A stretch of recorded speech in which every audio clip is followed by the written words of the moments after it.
AU से, लेकिन because she is an addict और आइस का नशा पूरा करने के लिए हस्बैंड वाइफ ने लव किया और ये डिफेंस और जब गाड़ी चोरी करवाते तो साथ से अलाउ करते 10 परचेज करते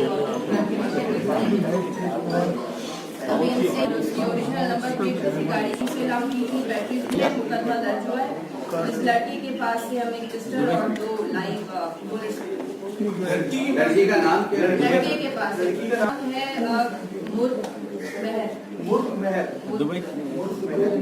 लड़की का नाम अदी है, लेकिन ये इनकी वो नाम है जो बताते हैं कि शनाख्ती का लड़की का सलमा जहरा।